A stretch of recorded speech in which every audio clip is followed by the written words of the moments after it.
नमस्कार दोस्तों। Trading view pine script के इस ट्यूटोरियल में आज हम लोग ये सीखने वाले हैं कि हमारे एक इंडिकेटर के अंदर किसी दूसरे इंडिकेटर से सोर्स को इंपोर्ट कैसे करना है। चलिए कोड देखते हैं। यहाँ पे एक इंडिकेटर फंक्शन है जिसका नाम मैंने लिया है इंपोर्ट सोर्स।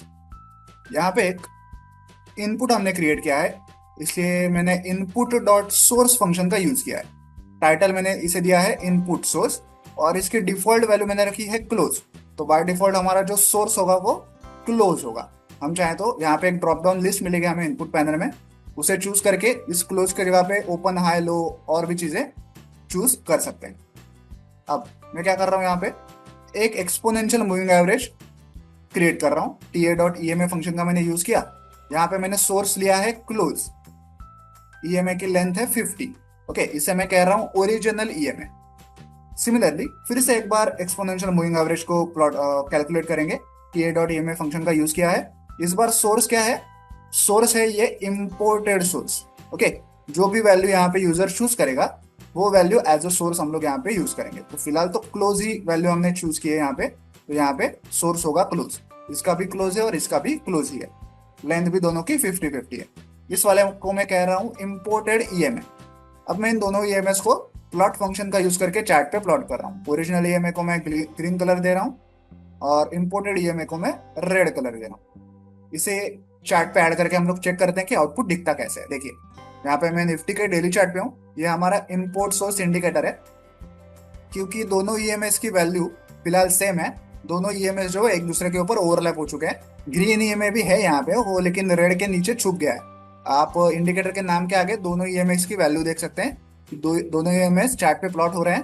किसी भी कैंडल पे अपना कर्सर में रखूँ तो दोनों ईएमएस की वैल्यू जो है वो आपको सेम ही दिखाई देंगी। ओके, ग्रीन वाला जो है वो रेड वाले के पीछे छुप गया है, इसलिए वो दिखाई नहीं दे रहा है, लेकिन वो वहां पे है।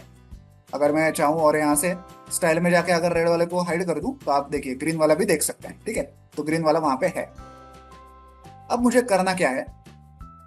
देखिए, यहाँ पे इंपोर्ट सोर्स करके एक ड्रॉप डाउन लिस्ट है। हम लोग चाहें तो यहाँ से कोई दूसरा सोर्स चूज कर सकते हैं हमारे रेड वाले, हमारे इंपोर्टेड वाले ईएमए के लिए। तो बाय डिफॉल्ट तो ओपन हाई लो क्लोज, ये हाई और लो के एवरेज, हाई लो क्लोज के एवरेज, इतने ऑप्शंस हमें दिखाई देते हैं। ये नीचे वाले ऑप्शंस कहाँ से आए? देखिए, मैंने यहाँ पे सुपर ट्रेंड को भी ऐड किया हुआ है चार्ट पे। मैंने उसको इनविजिबल रखा है ताकि चार्ट पे ज्यादा क्राउड ना हो। देखिए, सुपर ट्रेंड है यहाँ पे, मैं उसको इनविजिबल रख रहा हूँ फिलहाल। लेकिन क्योंकि मैंने उसे चार्ट पे ऐड किया है, तो हमारी ये जो इंपोर्ट सोर्स वाली लिस्ट है उसमें हमें सुपर ट्रेंड में जो जो चीजें हमने प्लॉट किया ना वो भी लिस्टेड दिखाई दे रही है। तो हम इनको भी चूज कर सकते हैं। अगर मैं सुपर ट्रेंड को यहाँ से निकाल दूं तो क्या होगा? ओके, मैंने यहाँ से निकाल दिया उसे। वापस अगर मैं सोर्स लिस्ट में जाके देखूं तो देखिए, अब वहां पे सुपर ट्रेंड से रिलेटेड कोई भी सोर्स हमें दिखाई नहीं दे रहा। जितने default sources pine script allow करता है, open high low close, high और लो का एवरेज, हाई लो क्लोज का average, open high low close का एवरेज, ओके, ये सारी चीजें डिफॉल्ट सोर्सेस से हमें दिखाई देगी। लेकिन हम क्या कर सकते हैं, किसी दूसरे इंडिकेटर को चार्ट पे प्लॉट कर सकते हैं और उसको एज अ सोर्स यूज कर सकते हैं। जैसे कि मैं वापस सुपर ट्रेंड को अभी ऐड करता हूँ। देखिए, मैंने सुपर ट्रेंड को यहाँ पे ऐड कर लिया है। सुपर ट्रेंड आप देख पा रहे होंगे चार्ट के ऊपर। मैं इसको हाइड कर देता हूँ ताकि ये ज्यादा क्राउड ना क्रिएट करे चार्ट के ऊपर।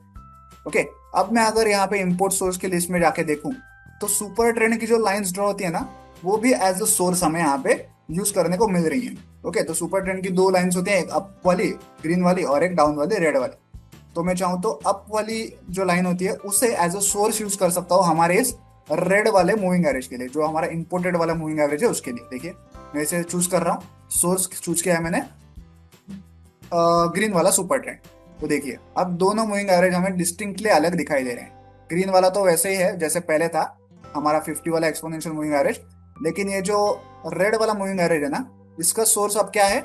जो हमारा ग्रीन वाला सुपर ट्रेंड होता है, ग्रीन वाला सेक्शन होता है ना सुपर ट्रेंड का, उतने सेक्शन को ये एज अ सोर्स यूज कर रहा है। अगर मैं इस मूविंग एवरेज की स्टाइल को चेंज कर दूं और इसको लाइन ब्रेक रखूं तो आप देखेंगे कि जितने पार्ट में सुपर ट्रेंड ग्रीन है, मैं इस ग्रीन वाले सुपर ट्रेंड को हाइड कर देता हूं। हम लोग सिर्फ रेड वाले को एनालाइज करेंगे।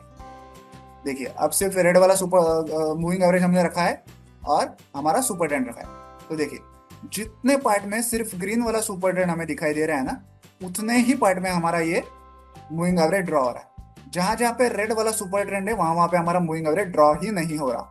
क्यों? क्योंकि हमने सिर्फ ग्रीन वाले सुपर ट्रेंड को ही एज अ सोर्स चूज किया है। तो जहां पे ग्रीन वाला सुपर ट्रेंड अवेलेबल ही नहीं होता वहां पे हमारा मूविंग एवरेज ड्रॉ ही नहीं होता। देखिए, जहाँ पे ग्रीन वाला सुपर ट्रेंड है वहीं पे हमारा मूविंग एवरेज ड्रॉ हो रहा है, क्योंकि वहीं पे उसका सोर्स अवेलेबल है। रेड वाले पार्ट में हमारे लिए कोई सोर्स अवेलेबल ही नहीं है, तो वो मूविंग एवरेज वहां पे ड्रॉ ही नहीं हो रहा। ओके, मैंने यहाँ पे लाइन ब्रेक स्टाइल का यूज किया ताकि लाइन को ब्रेक किया जा सके। ठीक है, अब अगर मैं सोर्स चूज करके ग्रीन सुपर ट्रेंड की जगह पे रेड सुपर ट्रेंड चूज करूं, मतलब डाउन ट्रेंड वाला, तो देखिए क्या होगा। जहां जहां पे रेड सुपर ट्रेंड है उसको एज ए सोर्स यूज किया जा रहा है, तो उतने ही पार्ट में हमारा मूविंग एवरेज जो है वो ड्रॉ हो रहा है।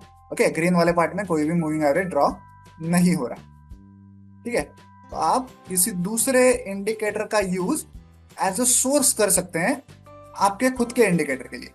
ओके, ये इस वीडियो का पॉइंट है, इसे कहा जाता है सोर्स को इंपोर्ट करना। ओके, आई होप आप ये पूरा ट्यूटोरियल समझ गए होंगे। वीडियो को एंड तक देखने के लिए धन्यवाद। Thank you.